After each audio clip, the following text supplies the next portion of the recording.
Mon copain exige que je me fasse tatouer son nom sur moi là-bas et a fait une crise quand j'ai refusé. Maintenant, il a acheté un stylo à tatouage à $800 dans mon dos. Ok, donc c'est un compte jetable. J'ai 23 ans et je sors avec mon copain, 26 ans. Nous sommes ensemble depuis presque 2 ans. Récemment, pendant sa relation avec son ex, il a évoqué cette idée folle de se faire tatouer son nom sur moi là-bas pour que je sois officiellement à lui. Cela m'a pris au dépourvu, mais comme nous étions en plein jeu de rôle, j'ai accepté et j'ai dit oui à cela car ce n'était qu'une conversation au lit. Quelques jours plus tard, il en a à nouveau parlé avec désinvolture, me demandant si j'étais d'accord pour qu'il me tatoue cette phrase là-bas. Je pensais qu'il plaisantait toujours, alors j'ai joué le jeu de manière sarcastique, en lui disant que j'adorerais me la faire tatouer, pensant qu'il n'y avait aucune chance qu'il soit sérieux. Maintenant, 5 jours après cet incident, il a effectivement commandé un stylo à tatouage à $800. J'étais tellement décontenancée et je me suis sentie vraiment bizarre à ce sujet. Je lui ai dit que je pensais qu'il n'était pas du tout sérieux. Il a été vraiment déçu et a dit qu'il était sérieux parce qu'il avait déjà tatoué mon nom sur sa clavicule.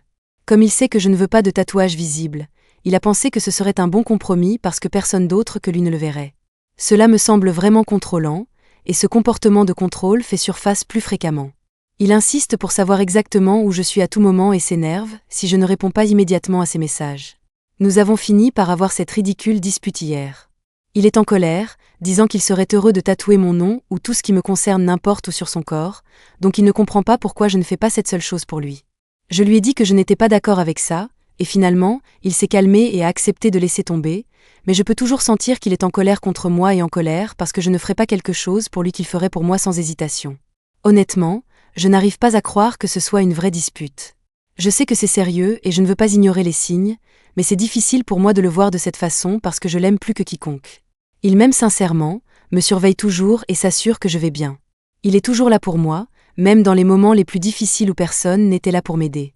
Je suis vraiment inquiète de la façon dont notre relation pourrait dégénérer, surtout compte tenu du fait qu'il a un tempérament colérique et qu'il a commencé à être très contrôlant récemment. Que dois-je faire ? Je me sens vraiment mal et étouffée quand je suis la raison pour laquelle il s'énerve à propos de quelque chose. Eddie, je n'ai pas beaucoup parlé de notre relation, et il y a beaucoup de choses à prendre en compte. Je sais que beaucoup d'entre vous disent que je devrais le quitter, c'est un signal d'alarme. Ce n'est pas si facile pour moi parce qu'il n'a jamais montré de signe de manipulation auparavant, se soucie beaucoup de moi et ne m'a jamais fait sentir comme si j'étais un fardeau pour lui de quelque façon que ce soit. Il a déménagé pour moi, a quitté son travail et s'est donné la peine d'en trouver un nouveau près de chez nous. Il a arrêté de parler à ses parents parce qu'ils ne m'aiment pas et n'accepteraient pas notre relation parce que, de leur point de vue, j'ai trop d'influence sur lui et que je l'éloigne de sa famille alors qu'en réalité ce n'est pas le cas. Dans tous nos désaccords, même s'il est colérique, il ne m'a jamais crié dessus ni montré le moindre signe de vouloir me frapper. Il a toujours respecté mes limites concernant littéralement tout, sauf quelques fois où il m'a vraiment énervé en me demandant où j'étais 24H, 24 et 7J, 7E avec qui je traînais, ce qui s'est produit récemment. Il est proche de ma famille et mes amis l'aiment tous. Je ne leur ai pas parlé des choses récentes. Ce n'est pas comme s'il avait déjà essayé de m'isoler ou quoi que ce soit.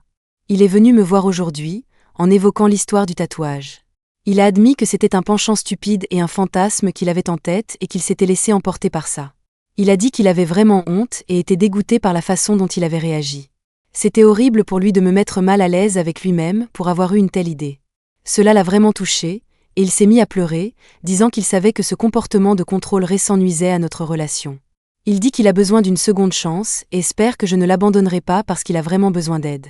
Il pensait à son comportement depuis quelques mois, et cela le dérangeait, mais il était incapable de m'en parler parce qu'il a peur que je rompe.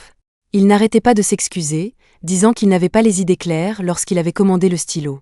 Il a clairement fait comprendre qu'il ne me forcerait jamais ou ne me mettrait pas la pression pour faire quoi que ce soit, qu'il ne se mettrait pas en colère pour des choses si je ne voulais pas les faire et qu'il ne remettrait plus jamais en question ma décision.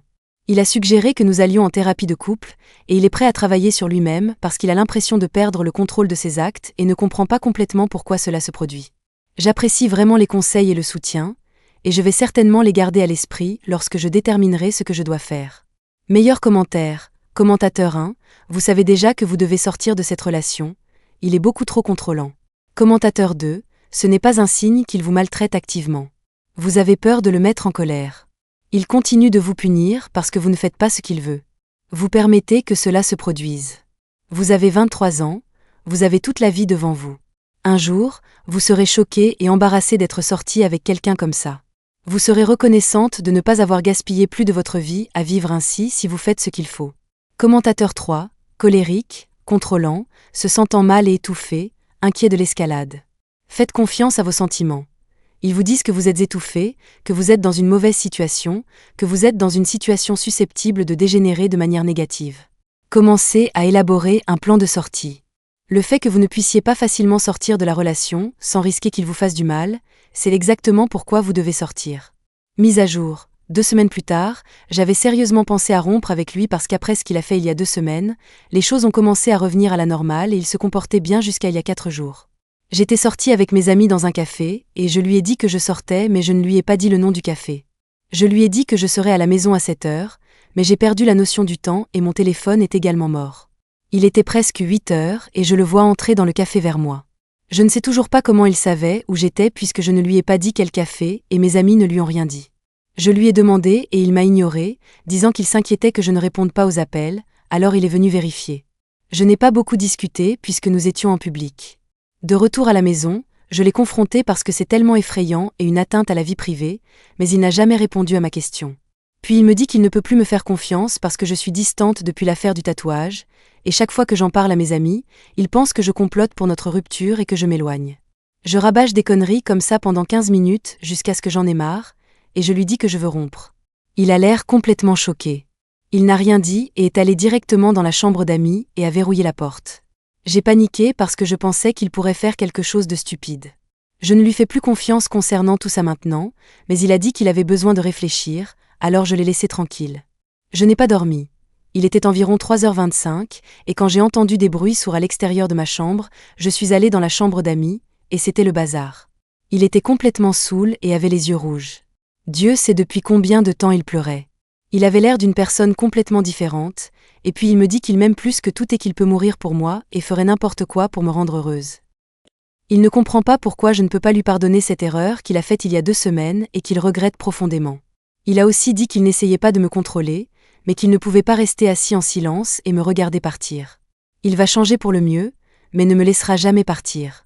Je ne voulais pas parler de tout ça pendant qu'il était dans cet état, alors j'ai commencé à quitter la pièce, et il m'a arrêté, disant qu'il me donnerait de l'espace et du temps, autant que je le voudrais, mais qu'il ne me laisserait pas rompre avec lui et revenir vers moi jusqu'à ce que je trouve une solution et que je le récupère. J'étais tellement surprise par la façon dont il réagissait à tout ça et par ce qu'il disait. Je n'arrive toujours pas à m'enlever cette phrase de la tête. Elle ne cesse de se répéter, « Je te ferai voir à quel point je t'aime. Si tu ne le veux pas, je ferai tout pour que tu restes. » Je me fiche que ça prenne des mois ou des années. En entendant tout ça, j'ai commencé à le craindre pour la première fois. Il était complètement différent, si méconnaissable, et tout cela est tellement faux à bien des niveaux. Je savais ce que je devais faire, et je savais que si je commençais à faire mes valises, je ne sais pas ce qu'il aurait pu faire. Je vais dans notre chambre, ne l'ouvre pas. 5 heures plus tard, je le trouve endormi sur le sol. Je sors de l'appartement et je suis actuellement chez mon ami. Cela fait 3 jours, il m'a contacté sans arrêt pour lui parler une fois en personne. 834 appels manqués et 1 milliard de messages sont arrivés chez mon ami pour parler de l'endroit où je logeais, mais j'ai refusé de parler. Je suis dans un état lamentable en ce moment. Je ne sais pas comment gérer cette situation. Toutes mes affaires sont dans son appartement, et je veux lui faire face, surtout maintenant. Je n'ai pas envie de lui parler en ce moment. Tout cela est si effrayant, et je me déteste tellement en ce moment que je l'aime toujours et que je me soucie toujours de lui après tout ça et la merde qu'il a fait il y a 2 semaines. Je ne peux rien faire. Je ne sais pas quoi faire. Où ai-je fait une erreur et pourquoi cela m'arrive-t-il? J'ai fait tout ce que j'ai pu pour arranger tout ça, mais il a tellement changé ces derniers mois. Je ne sais pas quoi faire.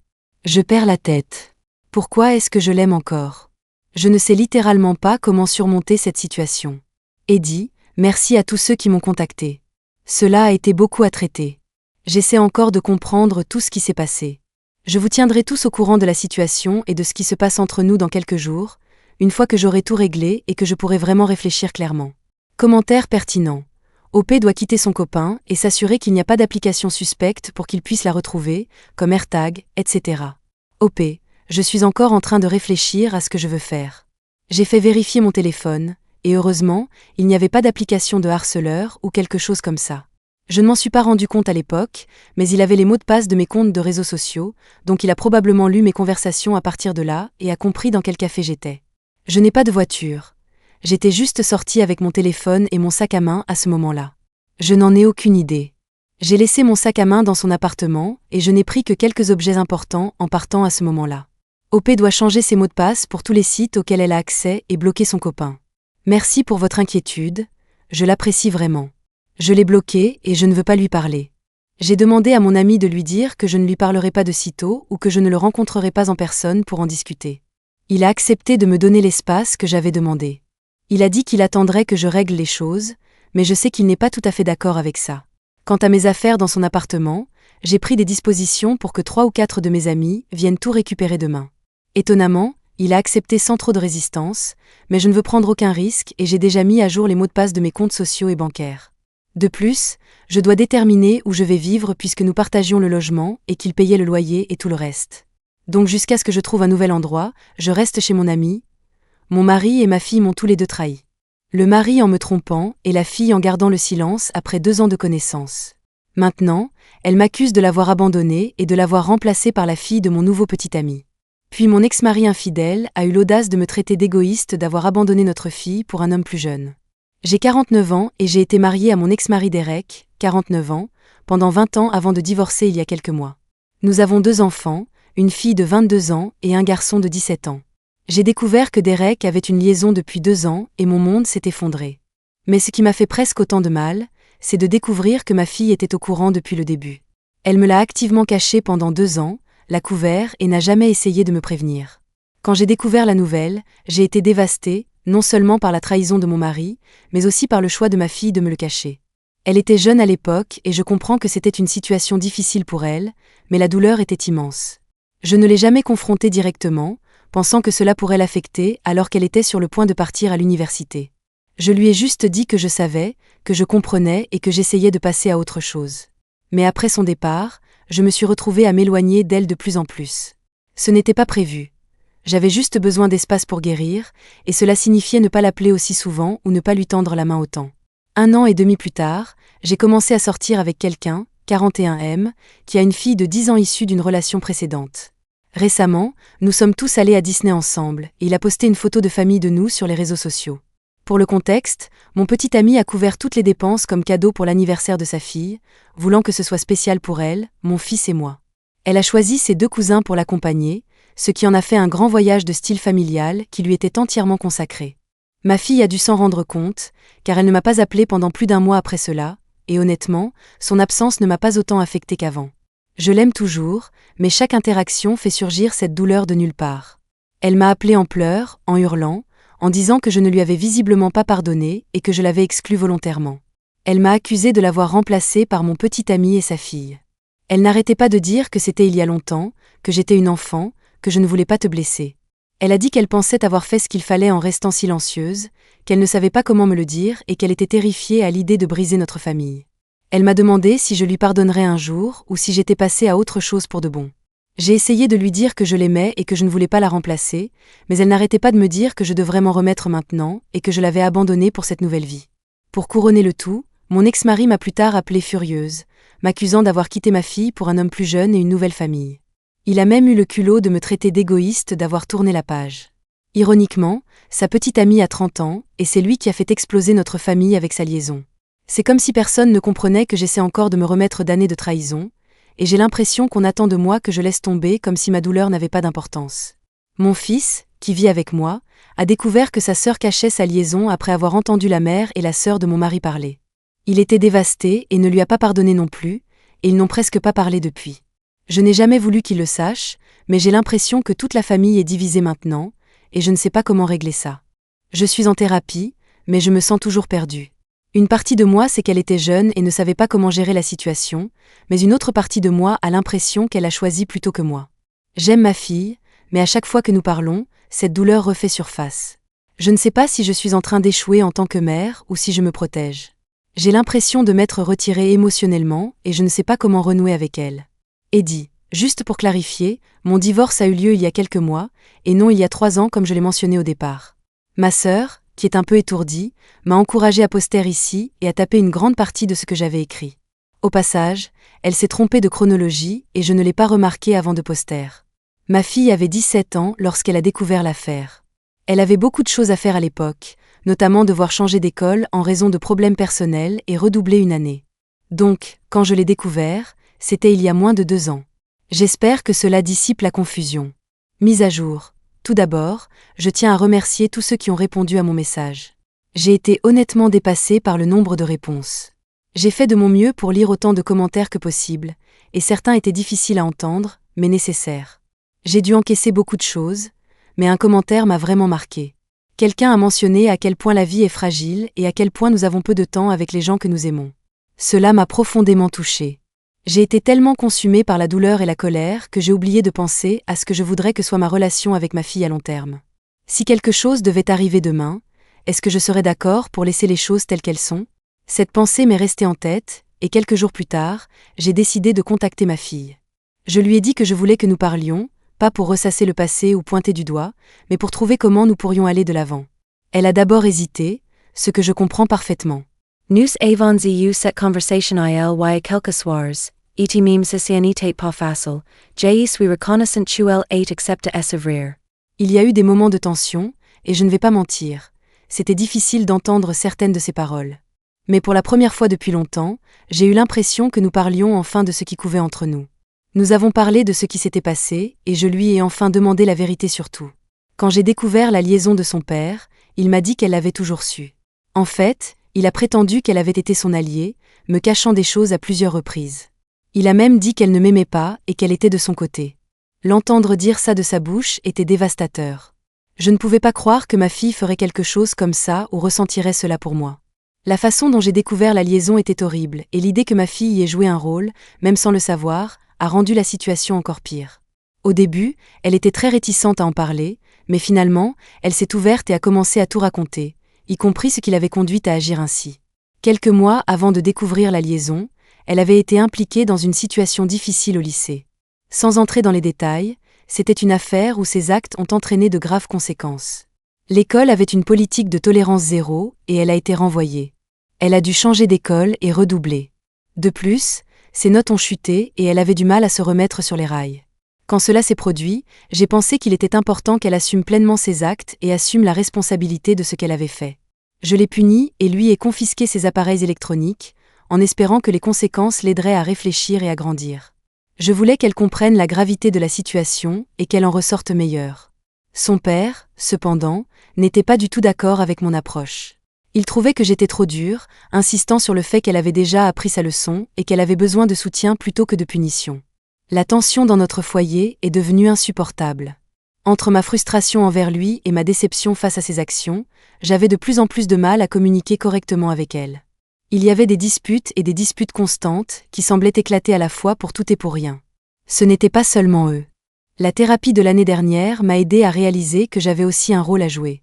Ma douleur et ma frustration se transformaient souvent en colère, et au lieu d'aborder les choses calmement, je laissais mes émotions prendre le dessus. J'étais constamment en colère et frustrée, et mon humeur créait probablement un environnement encore plus tendu et inconfortable pour tout le monde. Alors, quand elle a découvert sa liaison peu de temps après, elle était en colère contre moi et se remettait encore de tout ce qui s'était passé. Elle a admis qu'une partie de sa décision de rester silencieuse était motivée par le désir de se venger de moi. Elle avait l'impression que garder le secret était sa façon de se venger, même si elle réalise maintenant à quel point c'était mal. Elle m'a également dit qu'elle avait essayé de faire avouer son père, mais qu'il avait découragé de le faire, lui disant que j'avais déjà été assez déçue par sa situation et qu'elle ne devait pas empirer les choses. Se sentant piégée, elle a menti et a continué à mentir, espérant que cela s'arrangerait d'une manière ou d'une autre sans que je le découvre. L'entendre dire cela m'a brisé le cœur. Cela ne justifiait pas ce qu'elle avait fait, mais cela m'a aidé à comprendre son point de vue. Savoir que son père l'a poussée à garder son secret rend ma colère envers lui encore plus forte. Il a tout brisé avec sa liaison et a ensuite utilisé notre fille pour le couvrir, la faisant se sentir piégée et responsable de ses mensonges. Je déteste ce qu'il lui a fait subir. Pour être honnête, notre mariage traversait déjà une période difficile à l'époque, et nous aurions probablement fini par divorcer de toute façon. Cependant, c'est une chose d'échouer en tant que mari, mais échouer aussi complètement en tant que parent est impardonnable. Ils ont toujours eu une bonne relation, et je n'ai jamais voulu ruiner cela pour elle, même quand j'étais en colère. Mais voir comment il l'a utilisé dans ses mensonges n'a fait qu'aggraver mon ressentiment. Je lui ai dit que j'avais été blessée non seulement par ses actes, mais aussi par la façon dont ils ont ébranlé ma confiance en elle. En même temps, je lui ai rappelé que je l'aimais et que je l'aimerais toujours. Je lui ai dit que même si je ne pouvais pas changer le passé, je voulais reconstruire notre relation. Nous avons convenu de prendre les choses en étape à la fois. J'ai suggéré que nous essayions ensemble une thérapie en ligne, et même si elle était hésitante au début, elle a accepté. Elle a déjà vu un thérapeute seul et n'était pas sûre de vouloir s'ouvrir à une séance commune, mais je pense qu'elle a finalement compris à quel point je voulais que cela fonctionne. J'ai aussi évoqué son frère. Ils n'ont jamais eu la relation la plus proche. Il a toujours été une personne plutôt réservée et indépendante, alors qu'elle est plus extravertie et émotive. Il y a eu des tensions entre eux dans le passé, et depuis qu'il a entendu ce qui s'est passé alors qu'elle cachait sa liaison, ils n'ont presque pas parlé. J'ai essayé de lui parler de la possibilité de lui donner une autre chance. Même lorsque je n'étais pas en très bons termes avec elle, je veux vraiment qu'ils aient une bonne relation, mais je ne veux pas non plus trop le pousser. C'est une personne à part entière, et je ne veux pas qu'il ait l'impression que j'essaie de le forcer à faire quelque chose pour lequel il n'est pas prêt ou qu'il ne veut pas faire. Il a le droit de prendre ses propres décisions, et s'ils ont besoin de temps séparés pour guérir, je respecterai cela. Quelqu'un a mentionné les normes irréalistes que nous imposons souvent aux femmes, et j'y ai beaucoup réfléchi. Je ne lui impose pas de normes impossibles simplement parce qu'elle est une femme. Elle est la lumière de ma vie, mais parfois je me rends compte que j'ai tout partagé de manière si négative à cause de la façon dont tout s'est déroulé. J'essaie juste de donner un sens à tout cela. Je ne sais pas exactement où je me situe ou ce que je ressens parfois. Je traverse simplement la vie comme tout le monde, en faisant de mon mieux. Merci encore à tous pour vos conseils et pour m'avoir donné l'impulsion dont j'avais besoin pour entamer cette conversation. Ce n'est pas facile, mais j'espère que nous y parviendrons étape par étape. Troisième histoire. OP a été agressée, est tombée enceinte et a décidé d'adopter le bébé. Ses soi-disant amis parient sur l'identité du père tout en la faisant honte et en répandant des rumeurs de tromperie avec le mari d'une de ses amies. Puis ils sont allés sur Internet avec plus de harcèlement, alors OP a quitté son travail et a décidé de quitter la ville. Maintenant, un homme s'est présenté chez OP en prétendant être le père de son bébé, exigeant un test de paternité, ruinant le processus d'adoption. J'ai 27 ans et j'ai du mal à répondre aux questions des gens sur ma grossesse, ce qui a provoqué des drames avec des amis, tous dans la vingtaine. Je suis enceinte de 7 mois d'un enfant que je prévois de donner à un merveilleux couple pour une adoption fermée. J'ai fait ce choix parce que l'enfant était le produit d'actes non consensuels. Je n'ai pas porté plainte parce que j'étais un peu une fêtarde et je pensais que je ne serais pas crue. Honnêtement, je n'ai aucune idée de qui était ce type. Je me souviens juste d'avoir essayé de le repousser et d'être trop saoule pour le faire. Mon choix de ne pas porter plainte, mon choix de garder la grossesse, mon choix d'adopter. Je suis à l'aise avec ces choix, ils sont privés et personnels, et je garde la plupart de ces choses pour moi. Mes soi-disant amis et collègues en ont fait un jeu. Je cachais la grossesse jusqu'à ce que je commence vraiment à la montrer il y a quelques semaines. Je comprends que les gens soient curieux à ce sujet. C'est assez surprenant, mais j'ai vu un pari circuler au bureau. Il parie sur qui est le père. J'étais choquée et un peu blessée. Mes amis sont aussi curieux. J'ai une amie proche qui sait pratiquement tout. Elle va être dans la salle d'accouchement pour moi, et elle ne le dira à personne. Donc les rumeurs commencent à circuler. Une terrible rumeur dit que c'est le bébé de Troyes, le mari de mon ancienne amie Karen. Karen m'a appelée en pleurs. Je suis allée chez elle pour lui dire en face que ce n'était pas possible. Elle a exigé de savoir la vérité. Je lui ai dit que ce n'était pas ses affaires, et elle m'a fustigée sur Facebook. Certains amis ont été très gentils avec moi en face, mais tout me revient à la mémoire. Certaines personnes disent que je suis une mère porteuse rémunérée. Je suppose que c'est normal. Je déteste que les gens parlent de moi comme ça. J'ai fait une déclaration générale sur Facebook hier. Je suppose que je ne peux plus le cacher. Oui, je suis enceinte. Je donne à un couple adorable l'enfant qu'ils essaient d'avoir depuis des années. C'est très personnel et privé, et je vous demande à tous de respecter cela. Il y a eu beaucoup de commentaires, mais je ne les ai pas lus. Je vais faire une grande pause des réseaux sociaux. Je ne sais pas quoi faire ou dire d'autre. Je suis mal à l'aise avec les questions constantes de tout le monde. J'aime mon travail et généralement mes collègues. J'espère pouvoir m'en remettre et revenir à la normale dans quelques mois. Bizarrement, j'ai une grande paix intérieure avec tout cela parce que je suis si heureuse de donner aux parents adoptifs, qui sont les hommes les plus gentils que j'ai jamais rencontrés, un professeur de maternelle et un travailleur social, quelque chose qu'ils n'auraient jamais pu avoir seuls. Voici ce que j'attends des lecteurs de ce sous-forum. Que puis-je dire qui ne soit pas un mensonge, mais qui fera taire les gens sans donner d'informations que je ne suis pas à l'aise de partager. Je n'aime pas l'appeler le bébé, c'est une femme. Les deux personnes qui connaissent toute la vérité, mon ami et mon médecin, m'ont immédiatement demandé pourquoi je ne l'avais pas signalé. J'ai honte et je suis humiliée. Je n'ai vraiment pas envie de dire grand-chose. Je pense qu'une grande partie de la raison pour laquelle c'est si difficile pour moi et pour ceux qui m'entourent est que je suis généralement très bavarde et sociable, grande gueule. Je suis dans la vente, donc maintenant que je suis en exposition, je dois aussi faire face à ces questions d'inconnus. Dois-je aller voir mon responsable au sujet de la piscine, en rire, attendre que tout se termine? TL, DR. Je dois trouver quoi dire aux gens à propos de ma grossesse, non planifiée d'une manière polie, mais ferme qui les fera arrêter de spéculer. Mise à jour 1. OP a mis à jour le même message le même jour, 4 heures plus tard. Merci beaucoup pour tout le soutien. Je suis contente d'avoir posté ça. J'ai pleuré un bon coup, j'ai pris 1 ou 4 antiacides et je suis allée voir le propriétaire, Jim. Je lui ai dit la vérité et je lui ai dit que je ne voulais vraiment pas que les gars le sachent et que j'avais besoin que les blagues et les discussions s'arrêtent parce que ça me faisait mal. Il m'a serré dans ses bras et m'a dit qu'il était fier de moi, ce qui m'a fait pleurer à nouveau, putain d'hormones. Il a rassemblé le personnel et a organisé une rapide réunion, qu'il appelle une réunion de « Bienvenue à Jésus ». Il a annoncé qu'il virait immédiatement quiconque me mettrait mal à l'aise à propos de ma grossesse et que tout l'argent de la cagnotte devait finir sur mon bureau rapidement. Il a été génial. Il n'a partagé aucune de mes informations personnelles. Il m'a juste protégée et a rendu les choses rapides et faciles. Après notre séparation, il m'a dit que je pourrais avoir une semaine supplémentaire de congé maladie payé. J'ai déjà 2 semaines de congé maladie que je n'ai pas utilisées. Je vais envoyer un message à mon amie et lui dire qu'elle peut subtilement informer les gens de ce qui s'est passé, en particulier Karen. Ce ventre rond est de l'or pour les ventes. Je viens de décrocher une grosse commission en étant assise. Je pense toujours, aussi génial que soit Jim, que je dois quitter cette ville. Je serai toujours un SLT de caravane pour les gens d'ici. Ma mère est morte quand j'étais très jeune, et j'ai beaucoup agi après cela.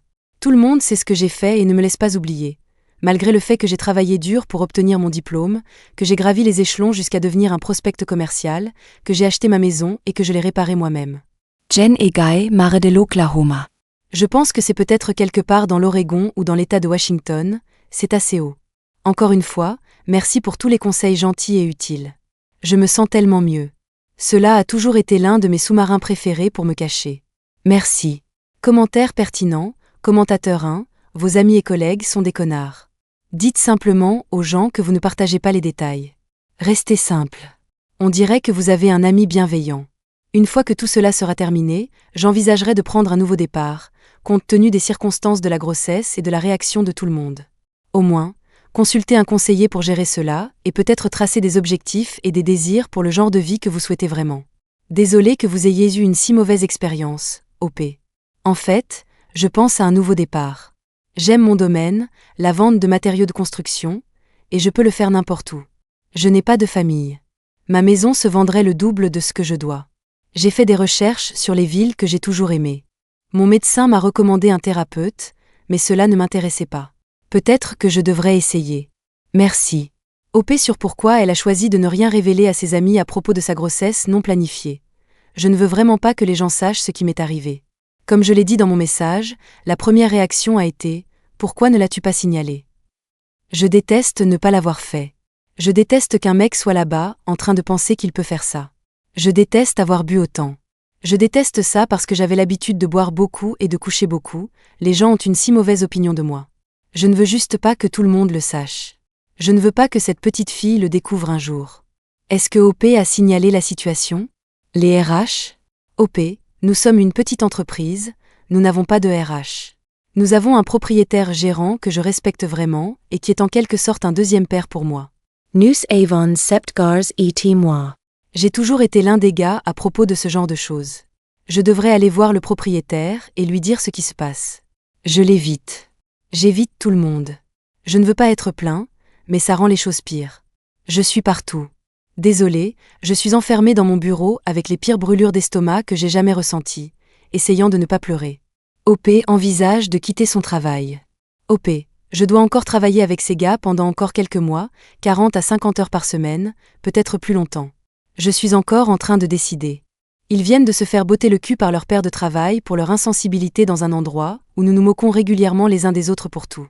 Ils ont fait quelque chose de stupide, mais je veux toujours m'entendre avec eux. Mise à jour 2. Tout d'abord, j'aimerais remercier les gens gentils et compréhensifs de ce sous-marin pour votre aide. Lorsque j'ai posté ceci il y a quelques mois, j'ai reçu quelques MP demandant des nouvelles et comment tout s'est passé. Ça a été une aventure folle. Je poste ceci depuis un hôtel de bord de mer glaciale, mais spectaculaire sur la côte de l'Oregon. J'ai eu un entretien d'embauche ce matin qui me fait vraiment du bien et 2 autres sont prévus. Ma maison s'est vendue rapidement et j'ai un peu d'argent pour vivre et prendre un nouveau départ. Et est-ce que j'ai besoin d'un nouveau départ? Quelques jours après avoir posté ce message, Les rumeurs ont recommencé. J'étais enceinte du bébé de mon patron. Certains d'entre vous l'ont appelé ainsi, puis c'était celui d'une collègue, puis celui du mari de mon ami. Encore une fois, pour sauver la face, j'ai demandé à mon ami de dire la vérité au bon bavard. Cela s'est retourné contre moi. Quelqu'un ou des gens, je ne sais pas, ont commencé à poster sur Craigslist des articles sur moi et le bébé. Il y a cette section appelée Rant and Rave, mais je suppose que les gens y postent juste des conneries. J'ai regardé certains des messages, et quelqu'un m'en veut vraiment. Ils ont dit que je pleurais parce que j'étais trop salope pour savoir qui était le père. Ils m'ont traité des pires noms. J'ai signalé ce que j'ai pu, mais de nouveaux messages n'arrêtaient pas d'apparaître. J'ai essayé de les ignorer. J'ai eu un bon ami qui m'a écrit ce long texte sur la façon dont je rendais les choses pires avec mon histoire. J'étais dévastée. Je suppose que ma vie passée et ma réputation sont tout ce que les gens là-bas penseront de moi. J'ai gardé la tête basse et j'ai essayé d'oublier tout ça. Cela affectait mon travail. J'ai mis ma maison en vente et j'ai fait un plan pour foutre le camp. J'étais à 38 semaines et j'avais démissionné de mon poste. Mon merveilleux patron m'a dit que je pouvais revenir, mais je ne le voulais pas. Je vendais la plupart de mes biens et j'emballais ce qui comptait pour moi. Quelqu'un a frappé à ma porte très tard, plus tard que prévu. C'était un homme que je connaissais un peu dans les bars. Il était ivre et en colère. Il m'a dit que c'était peut-être son bébé et que je n'avais pas le droit de l'appeler le mien. Je me souviens de lui avoir parlé ce soir-là, mais je me souviens vraiment pas que c'était lui. Je ne me souviens de rien d'autre que de l'avoir repoussé et d'avoir souhaité être plus forte. Je lui ai dit de rentrer chez lui et de me laisser tranquille. J'essaie d'être brève, mais il a fait de la semaine suivante un enfer pour moi. Il me harcelait tous les jours chez moi, il m'appelait à toute heure. Il me menaçait et exigeait un test de paternité. J'avais peur qu'il ne gâche l'adoption. J'avais de plus en plus peur pour ma sécurité. Je ne pouvais ni dormir ni manger. Mon ami est venu et nous avons appelé la police pour tout leur raconter. L'agent qui est venu chez moi était super. Je ne sais pas ce qu'ils lui ont dit, mais ça a marché et il m'a laissé tranquille. J'ai commencé à accoucher la semaine suivante. J'ai fini par avoir une césarienne parce que le bébé s'était retourné et était en siège. L'un des pères de la fille a fini par me tenir la main. Mon ami était là, mais un seul était autorisé à entrer dans la pièce. Il a pu couper le cordon ombilical. Le bébé était en parfaite santé et magnifique. Elle avait des cheveux noirs épais et des joues rebondies. Ses pères sont immédiatement tombés fous amoureux. Ils l'ont ramenée à la maison le lendemain. J'ai dû rester un moment à cause de l'opération. Ce furent les 3 jours les plus durs de ma vie. L'hôpital m'a envoyé une thérapeute qui m'a aidée. Quand je suis sortie, j'ai passé quelques jours dans un hôtel de luxe avec ma chère amie. Je ne suis jamais rentrée chez moi. J'ai payé quelqu'un pour qu'il fasse mes valises. J'ai passé les 2 mois suivants chez ma grand-mère au Texas, à me remettre, à réfléchir et à attendre l'argent de la vente de ma maison. J'étais terrifiée à l'idée de recevoir un appel m'informant que l'homme du bar avait d'une manière ou d'une autre gâché l'adoption, mais je n'ai rien reçu et je me suis moins inquiétée. Honnêtement, je me fiche de savoir qui est le père. Je veux juste que le bébé ait une bonne vie. J'ai continué à voir une autre thérapeute quand je me suis sentie suffisamment bien. News Avon's Fate MES Bajaj ETJE Sweet Party. Il y avait un vague plan pour aller vers l'ouest et le trouver. Je suis allée au Grand Canyon. J'ai vu le grand sable blanc. J'ai passé une journée glaciale entière à contempler l'océan à Santa Monica. J'ai fait le voyage à moindre coût, dormant principalement dans ma voiture et dans des hôtels bon marché. J'ai passé du temps dans tous les endroits où j'ai trouvé de la beauté. J'ai atterri ici dans le plus bel endroit que j'ai jamais vu. J'ai eu un bon prix dans un motel et j'ai obtenu un permis de conduire de l'Oregon. J'ai pensé à changer de nom aussi, mais je ne veux pas changer qui je suis, juste l'usure. Wow, ca a fini par être un roman. Merci encore. TL, DR, j'ai supporté plus d'horreur et j'ai eu le bébé. Elle est avec sa famille aimée. Je suis sortie de Dodge. Je suis heureuse. Enfin, je travaille à être heureuse. Je me sens libre. Commentaire pertinent. OP déménage hors de la ville, prend un nouveau départ et crée de nouveaux comptes de médias sociaux. Op, excellent conseil. J'adorais Facebook. J'ai des cousins et autres que je ne peux vraiment contacter que par ce biais, mais j'ai désactivé mon compte pendant les bêtises de Craigslist, et ça ne me manque pas. J'ai aussi un nouveau numéro de téléphone et je ne l'ai donné qu'à quelques personnes dont je veux avoir des nouvelles. J'étais un peu inquiète de ne pas être présente sur les médias sociaux et de trouver un nouvel emploi, mais je franchirai ce pont si cela se présente. J'ai une recommandation élogieuse de mon ancien travail et un historique de réussite avérée, cela devrait suffire. Tout le monde ici a été très gentil, pas gentil comme en Oklahoma, c'est juste curieux. Les gens sympas ici sont détendus et bienveillants. La directrice de l'hôtel que j'appelle chez moi en ce moment, elle donne juste des chambres sans abri quand il fait froid, n'en fait pas non plus tout un plat. Et les enfants du café que j'aime sont tous très artistiques et drôles. Je n'ai pas encore rencontré de personnes méchantes ou sarcastiques. Je sais que je suis nouveau, mais je me sens déjà comme à la maison d'une certaine manière. Merci d'avoir regardé la vidéo. Si vous êtes intéressé par ce genre d'histoire, nous en avons d'autres à vous proposer. Abonnez-vous simplement à notre chaîne, cliquez sur le bouton j'aime et partagez-la avec vos amis.